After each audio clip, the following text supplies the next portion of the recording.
সাহসের সাথে কিছু স্বপ্ন জড়া, তারপর পথ চলো নির্ভয়।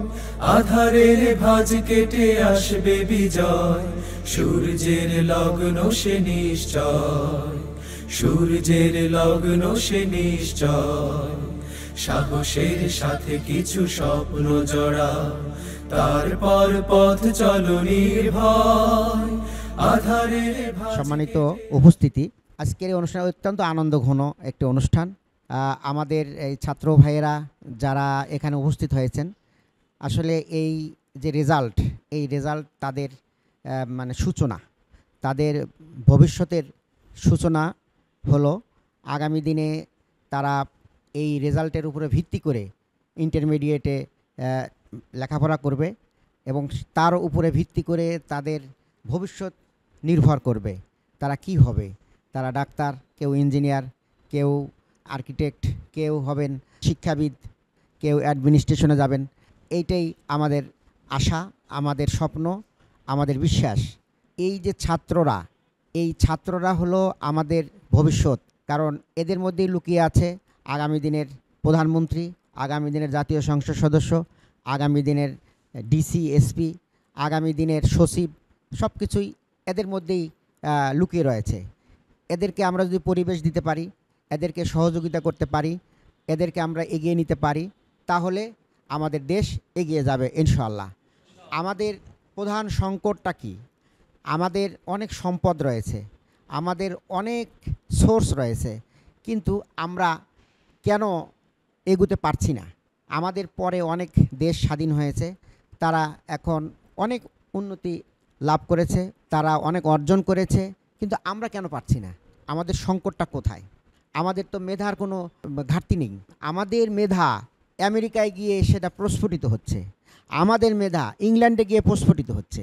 আমেরিকায় অনেক বিজ্ঞানী রয়েছেন যারা বাংলাদেশের এই পরিবেশ থেকে, এখান থেকে লেখাপড়া শিখে সেখানে গিয়ে উচ্চশিক্ষা নিচ্ছেন। তাহলে আমাদের সমস্যাটা কোথায়? আমাদের সমস্যা হলো আমাদের দেশের মধ্যে দুর্নীতি সব জায়গায় ছেয়ে গেছে। কেমন? আমাদের প্রতিটা পরতে পরতে দুর্নীতি ঢুকে গেছে, যে কারণে শিক্ষা ব্যবস্থার ভিতরে যদি দুর্নীতি ঢুকে যায়, এত কষ্ট করে লেখাপড়া করার পরে যদি প্রশ্নপত্র ফাঁস হয়ে যায়, তাহলে এই ছাত্ররা মেধার কীভাবে মূল্যায়ন হবে? তাহলে এই দুর্নীতি যদি আমরা রোধ করতে পারি, শিক্ষাঙ্গনকে যদি পবিত্র রাখতে পারি, তাহলে এই মেধা পরিস্ফুটিত হবে এবং অরিজিনাল মেধাবীরা এগিয়ে আসবে ইনশাআল্লাহ। এরপরে আমাদের আরেকটি সংকট, সেটা হলো যে আমাদের শিক্ষা ব্যবস্থার মধ্যে আদর্শ নাই। একটা আদর্শহীন শিক্ষা ব্যবস্থা কতদূর আগাইতে পারে? মানুষ কখন সৎ হবে, মানুষ কখন যোগ্য হবে? যখন তার মধ্যে আদর্শ থাকবে, যখন তার মধ্যে ন্যায় নীতি থাকবে, তার মধ্যে যখন আল্লাহর ভয় থাকবে, আল্লাহর বিশ্বাস থাকবে, যে পরকালের জবাবদিহিতা থাকবে, তখনই তার মধ্যে আদর্শ প্রস্ফুটিত হবে। আমাদের দেশের শিক্ষা ব্যবস্থার মধ্যে সেই জিনিসটা নাই। যদি সেখানে 3R থাকে, আর একটা R4 যদি সেখানে অ্যাবসেন্ট থাকে, তাহলে তার ভিতরে আমরা অন্য কিছু দেখতে পাবো। প্রিয় ভাই এবং বন্ধুগণ, এই জন্য বাংলাদেশ জামাত ইসলামী আমরা চাই যে মেধা, মনন এবং আদর্শ একসাথে যেন এগিয়ে যায়। তাহলে আমাদের জাতি হবে অত্যন্ত উন্নত জাতি, শক্তিশালী জাতি, এবং দেশ উন্নতির দিকেই এগিয়ে যাবে। আপনারা জানেন যে আমাদের দুজন মন্ত্রী ছিলেন, শহীদ আলী হাসান মোহাম্মদ মুজাহিদ, শহীদ মাওলানা মতিউর রহমান নিজামী।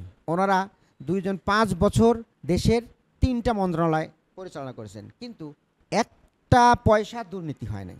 তাহলে একটা দেশে যদি 3টা মন্ত্রণালয় এইভাবে দুর্নীতি মুক্ত হতে পারে, বাকিগুলো হতে পারে না? সবগুলো মন্ত্রণালয় যদি দুর্নীতি মুক্তি থাকতো, তাহলে এই দেশ তো দুর্নীতির 1 নম্বরে যেত না। আমরা দেখতে পাচ্ছি বহুদিন থেকে আমাদের দেশ দুর্নীতির শীর্ষ পর্যায়ে রয়েছে। প্রথম দিকে ছিল 96-এ, যখন এই যে ফ্যাসিজম যারা পালিয়ে গেলেন, তারা প্রথম 96-এ যায় যখন ক্ষমতায় আসলেন, এরপরে আমরা সেই দুর্নীতির প্রথম পর্যায়ে চলে গেলাম। এরপর থেকে ওখান থেকে সূচক আর নামেই না। প্রিয় ভাই এবং বন্ধুগণ, আমাদের শীর্ষ পর্যায়ে 1 নম্বরের ব্যক্তি যিনি থাকেন, উনি যদি দুর্নীতি করেন, তা আর বাকিরা দুর্নীতি না করে থাকতে পারে? তিনি জানতেছেন যে তার পিয়ন দুর্নীতি করতেছে। একজন পিয়ন তো 400 কোটি টাকার মালিক হওয়ার কথা না, তার বেতন কয় টাকা, তাই না? একজন পিয়নের বেতন সর্বোচ্চ আমাদের যে অবস্থা সরকারি 15-20 হাজার টাকার বেশি হওয়ার কথা না। 20,000 না 30,000 টাকাই ধরলাম, প্রধানমন্ত্রীর পিয়ন 30,000 টাকা বেতন পেলে 400 কোটি টাকা তার হওয়ার কোনোই সম্ভাবনা নাই। এখানে পুকুর চুরি না, এটা সমুদ্র চুরি। তাহলে পিয়নের যদি এরকম দুর্নীতি হয়, তাহলে প্রধানমন্ত্রীর দুর্নীতি কেমন? যে কারণে অন্য মন্ত্রীদের দুর্নীতি এরকম। এইভাবে একদম শীর্ষ থেকে একদম পিয়ন পর্যন্ত সব জায়গায় দুর্নীতির একদম ছড়াই গিয়েছে।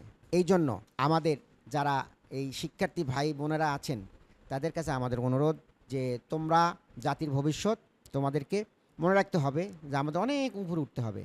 এই জন্য আমাদের লেখাপড়া, আমাদের আদব কায়দা, শিষ্টাচার, ভদ্রতা, সভ্যতা এগুলো শিখতে হবে।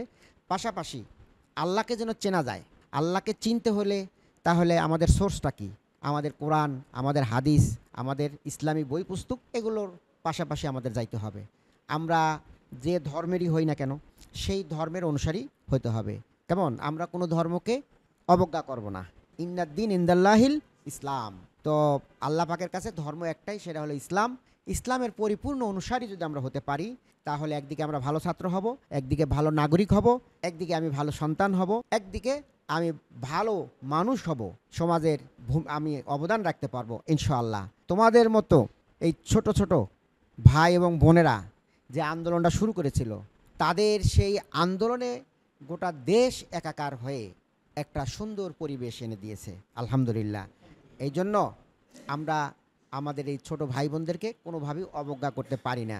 দেশের জন্য সবাইকে প্রস্তুতি নিতে হবে এবং যে আমাদের কেরিয়ার গঠন করে সেই কেরিয়ার যেন আমরা দেশ গঠনে আমরা ভূমিকা রাখতে পারি এবং দেশের স্বার্থে যে কোনো ত্যাগ যেন আমরা করতে পারি, সেই প্রতিজ্ঞা আমাদের করতে হবে। তোমাদেরকে আমরা সেই দোয়া করছি। পাশাপাশি তোমাদের যারা অভিভাবক রয়েছেন, পিতামাতা, তাদেরকেও আমরা আমাদের পক্ষ থেকে ধন্যবাদ, মোবারকবাদ জানাচ্ছি। তারা একটা সুন্দর পরিবেশ দিয়েছিল তোমাদেরকে, তোমাদের সহযোগিতা করেছিল, যে জন্য তোমরা এই ধরনের রেজাল্ট করতে পেরেছো। পাশাপাশি তোমাদের যারা শিক্ষক, তোমাদের শিক্ষা প্রতিষ্ঠানের সেই অভিভাবকদেরকেও আমরা মোবারকবাদ জানাচ্ছি। তারা সুন্দরভাবে তোমাদের শিক্ষা দিয়ে, তোমাদেরকে পরিবেশ দিয়ে এই ধরনের রেজাল্ট করতে সহযোগিতা করেছে।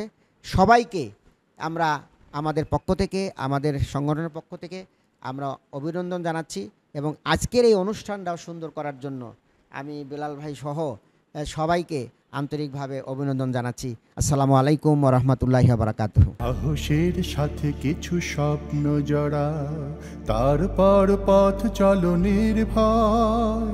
আধারের ভাঁজ কেটে আসবে বিজয়, সূর্যের লগ্ন সে নিশ্চয়, সূর্যের লগ্ন সে নিশ্চয়। সাহসের সাথে কিছু স্বপ্ন জড়া, তারপর পথ চলো নির্ভয়। আধারের ভাঁজ কেটে মুখ উজ্জ্বল করতে পারছি, আব্বা আম্মু খুশি হয়েছে, এটাই আমার কাছে সবচেয়ে বড় জিনিস। আর তাছাড়া বাংলাদেশ জামাত ইসলাম আমাকে ফুল দিয়ে সংবর্ধনা দিয়েছে, ওনাদেরকে আমি অন্তর থেকে ধন্যবাদ জানাই। হ্যাঁ, জামাত ইসলামকে অনেক ধন্যবাদ আমাকে সংবর্ধনা দেওয়ার জন্য। ফ্লাওয়ার, তোমাদেরকে অভিনন্দন জানাচ্ছি, তোমার পিতামাতাকে অভিনন্দন, তোমার শিক্ষকদেরকে অভিনন্দন। সবাই একটা সুন্দর সমন্বিত পরিবেশের মাধ্যমে এই যে একটা সুন্দর একটা রেজাল্ট আমরা পাইলাম। আগামী দিনে যেন আমাদের দেশ গড়ার ক্ষেত্রে তোমরা ভূমিকা রাখতে পারো এবং আদালতে আখেরাতে যেন আল্লাহর কাছেও পুরস্কার লাভ করতে পারো, সেই আশাবাদ ব্যক্ত করছি। মানে আমরা খুবই আনন্দিত এবং তোমার শুভকামনা করছি। আগামী দিনে তুমি আরো